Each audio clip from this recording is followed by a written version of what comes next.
Hello दोस्तों, आज की इस वीडियो में मैं आपको बताने वाला हूँ कि हमारा जो ऑयल टाइप ट्रांसफार्मर होता है उसकी जो नेम प्लेट होती है उसको कैसे पढ़ें और उसी नेम प्लेट पे हम लोगों को क्या क्या डिटेल्स होती है जो हमको याद होना ज़रूरी है। हमारे इंटरव्यू में बहुत सारी जगह पे हम लोगों से ट्रांसफार्मर के बारे में इस टाइप की कुछ चीज़ें हम लोगों से पूछी जाती है, क्योंकि ट्रांसफार्मर हमारे इलेक्ट्रिकल सिस्टम का हार्ट होता है।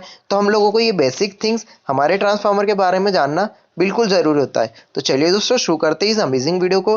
दोस्तों, अगर आपको हमारी वीडियो जरा सी भी पसंद आती है तो हमारे चैनल को सब्सक्राइब कीजिए, शेयर कीजिए, लाइक कीजिए। तो दोस्तों, सबसे पहले हम लोग ट्रांसफार्मर की नेम प्लेट को पढ़ेंगे तो सबसे ऊपर लिखा है मेड इन इंडिया। मतलब हमारा जो ट्रांसफार्मर है वो हमारे प्यारे भारत में मैन्युफैक्चर हुआ है। इसके बाद इसका जो मेक है, make CG. CG means Crompton Greaves. आप सब लोग जानते हैं कि क्रॉम्पटन ग्रीव्स कितनी बड़ी कंपनी है।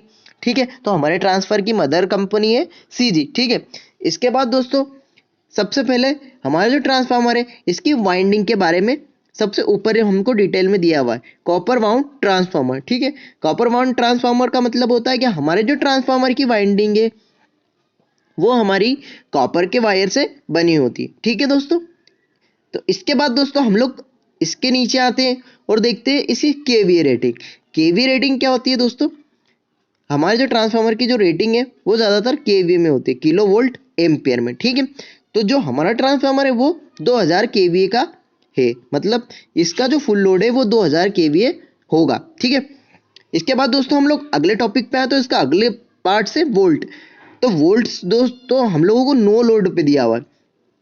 माना कि जब हमारे ट्रांसफार्मर में कोई लोड ना होगा तब हमारे जो ट्रांसफार्मर में जो वोल्टेज है वो जो हमारी हाई वोल्टेज साइड होगा, एचटी जिसे हम लोग बोलते हैं, वो 33। मतलब हम लोगों का ये स्टेप डाउन ट्रांसफार्मर है। अगर हम लोग इसको 33,000 वोल्ट सप्लाई इसके इनपुट में देंगे तो ये ट्रांसफार्मर हमें 433 वोल्ट प्रोवाइड करेगा इसकी आउटपुट में। ठीक है, इसके बाद दोस्तों हम लोग करंट की बात करते हैं। इसमें हमारा जो चौथा पॉइंट है वो एचवी करंट है। जैसे कि हम लोग देख सकते हैं दोस्तों, तो एचवी करंट जो हमारा एम्पेयर है वो 35 एम्पेयर है। ठीक है, जब हमारा वोल्टेज ज़्यादा होता है तो हमारा करंट क्या होता है, कम होता है। ठीक है दोस्तों, इसके बाद हमारा अगला पॉइंट है एलवी करंट। एलवी करंट दोस्तों, जैसे ही हमारा वोल्टेज कम हुआ तो हमारा जो एम्पेयर है उसकी रेटिंग बढ़ गई। तो देखिए हमारा सेकेंडरी साइड में 433 वोल्ट हमारा जो था वोल्टेज था, तो अब हमारा जो टोटल एम्पियर होगा, इसका फुल लोड एम्पियर होगा, वो 2666 एम्प्स होगा। ठीक है, इसके बाद दोस्तों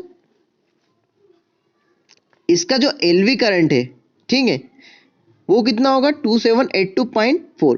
ठीक है, इसके बाद दोस्तों जो हम फेजेस की बात करें कि हमारा ट्रांसफार्मर सिंगल फेज है या फिर थ्री फेज है। ठीक है, तो हमारा जो ट्रांसफार्मर है वो एचवी साइड में भी थ्री फेज इनपुट सप्लाई लेता है और एलवी साइड में भी, यानी लो वोल्टेज साइड में भी हम लोगों को three phase output supply provide करेगा। ठीक है, इसके बाद दोस्तों हम लोग इसका डायग्राम डीआरजी नंबर की बात करें तो ये कंपनी से रिलेटेड कुछ डाटा होता है। इसको आप लोगों को ज़्यादा याद रखने की ज़रूरत नहीं पड़ती। मैं आपको सिर्फ इंपॉर्टेंट चीज़ें ही बताने वाला हूँ जो आपको इंटरव्यू में पूछी जाती। ठीक है, इसके बाद दोस्तों आता है इसका सीरियल नंबर।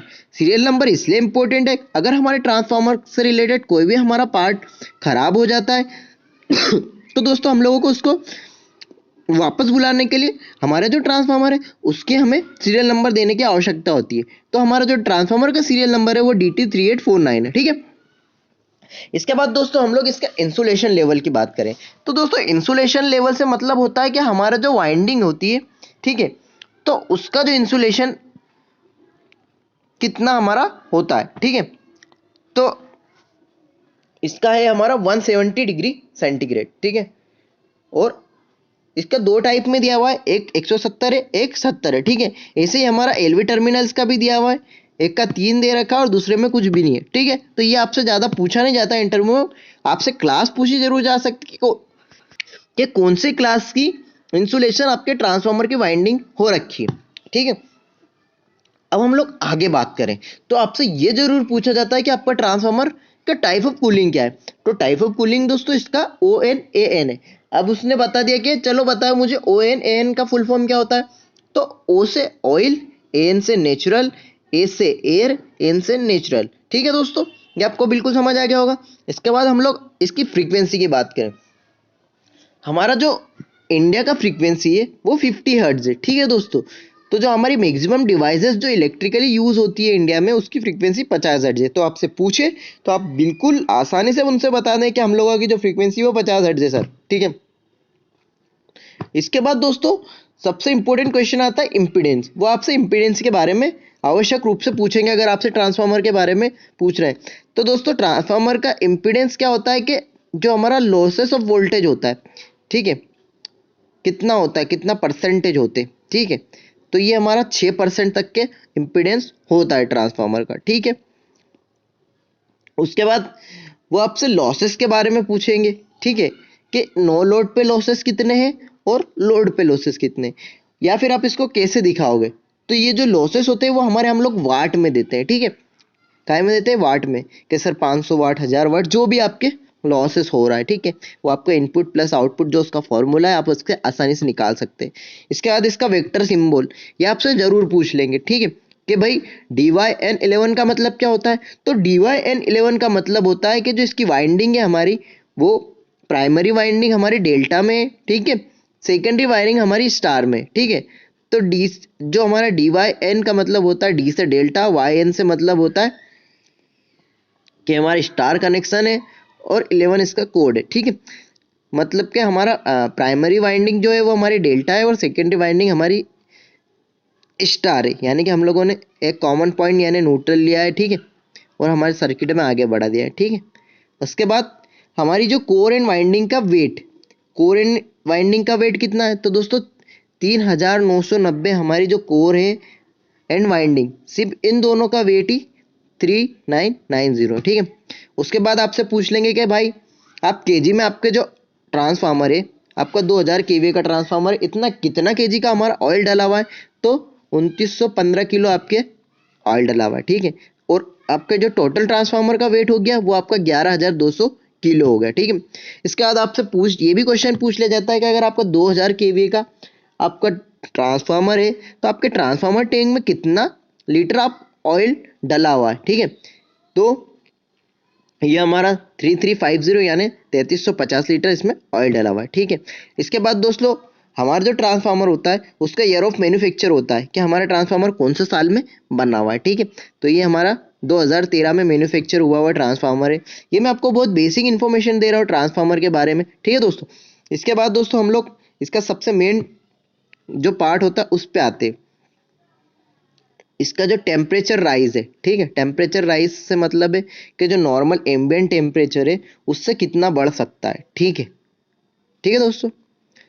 तो जो हमारा ऑयल टेम्परेचर है, हमारा जो ऑयल टेम्परेचर वो नॉर्मल टेम्परेचर से, नॉर्मल टेम्परेचर मीन्स के 50 डिग्री से 50 डिग्री से 30 डिग्री प्लस में जा सकता है, मतलब 85 डिग्री सेंटीग्रेड हो सकता है, ठीक है। ये याद रखना आपको कि ये सब चीज़ें हमारी सेंटीग्रेड में।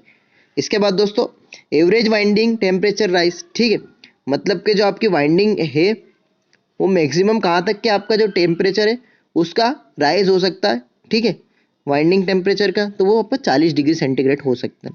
इसके बाद आपका ambient temperature, maximum ambient temperature, ठीक है। एम्बिएंट टेम्परेचर क्या होता है दोस्तों कि आपका जो ट्रांसफार्मर है जो जहाँ जहाँ पे रखा हुआ है वहाँ का टेम्परेचर होगा 30, 35, 40, 45। तो मैक्सिमम हमारा जो ट्रांसफार्मर है उसका जो वर्किंग करने की कैपेसिटी है टेम्परेचर पे वो 50 डिग्री सेंटीग्रेड है, ठीक है दोस्तों। इसके बाद दोस्तों बहुत सारी हमारी जो ऑयल टेप चेंजर की पोजीशन के बारे में यहाँ पे दे रखा है कि हमारा टेप हम लोग ऑयल टीसी को किस पोजीशन पे लेके आएंगे। तो हमारा एसटी वोल्टेज कितना हो जाएगा, एसटी एम्पियर कितना हो जाएगा, एसटी में हम लोग एलटी में कितना करंट मिलेगा और कितना वोल्टेज मिलेगा, ठीक है। ये डिटेल हमारे इसमें दे रखी है। इस तरीके से आप भी ट्रांसफार्मर की डिटेल्स को जाकर देखिए ताकि आपसे इंटरव्यू में कोई भी क्वेश्चन पूछा जाए तो आप आसानी से क्लियर कर सकते हो। होप दोस्तों आपको हमारा वीडियो पसंद आएगा। इसी तरह की वीडियो के लिए आप हमारे चैनल को सब्सक्राइब कीजिए, शेयर कीजिए, लाइक कीजिए।